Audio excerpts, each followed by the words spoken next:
What's going on YouTube? JT's here, and welcome back to another edition of my Godzilla comic book reviews. And in this video, we're talking about the Mechagodzilla 50th Anniversary Special Edition one-shot comic book by IDW. So this is a one-shot. I just talked about the 70th anniversary of Godzilla one-shot that IDW did. That was a big anthology storyline with like 9 different Godzilla stories like kind of rolled into one. That came out 2 weeks ago, but I finally just posted it this week. And now this one just came out today, and we're going to hear to talk about it. So this one is written by Rich Dovek, art by Andrew Griffith, colors by Priscilla Tramontano, letters by Rasputin, and editors Jake Williams and David Marriott, and designed by Nathan Wittick. So this is a pretty solid comic book. This is a story about this Dr. Sato and this reporter and the creation and evolution of Mechagodzilla going up against Godzilla. So we start out kind of earlier on back in the day. We see a younger version of Godzilla, a younger version of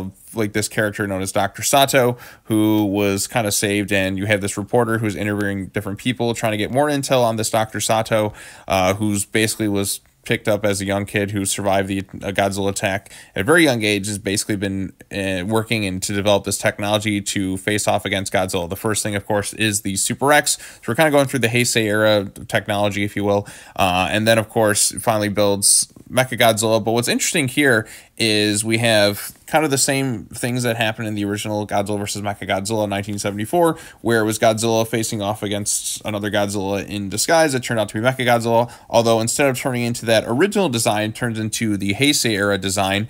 Now, what I did really like about this comic book is they did find ways to integrate the 3 main like Toho Mechagodzilla designs, the live action ones at least. I'm not talking the anime trilogy, which we never really did see in the movies to begin with, or the MonsterVerse version, or Ready Player One or anything like that. So we did get the Heisei, Showa, and Millennium era like Mechagodzillas rolled into one, which I did think was kind of cool.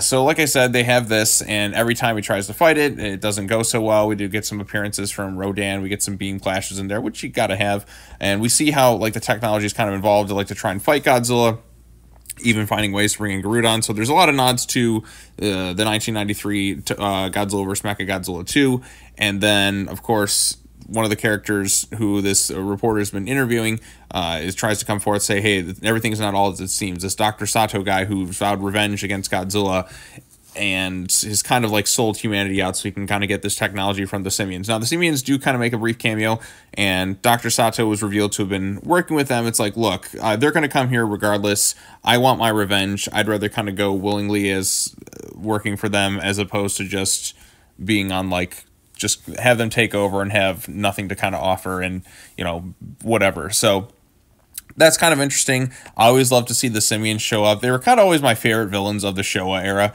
I just love their little slim suit designs and how they just turn into these ape characters.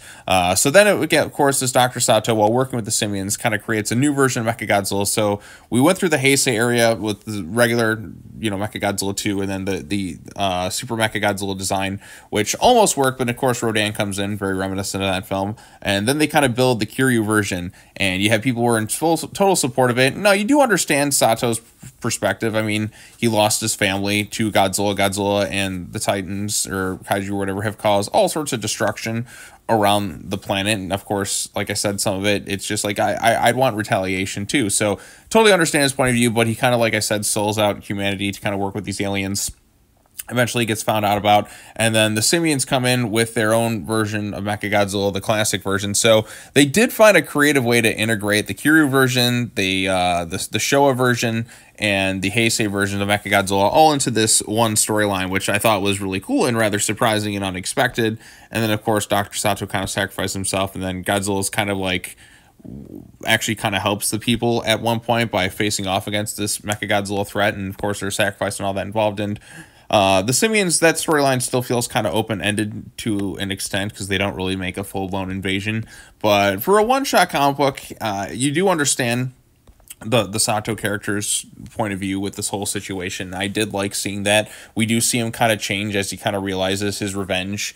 Like, wiping out the Kaiju is one thing, but then he just kind of led a life of revenge and desperation, and ultimately it kind of led him to his, like, untimely fate, but he still tried to like redeem himself in the end. But at the end of the day, his reputation is still kind of soiled a bit in the public's eyes. So there's some good stuff in here. I really like the artwork in here. I think it's really strong. I thought it was awesome that we got to see the three main kind of like Mechagodzilla designs from, you know, the Showa, Heisei, Millennium eras, all like kind of organically rolled into one thing.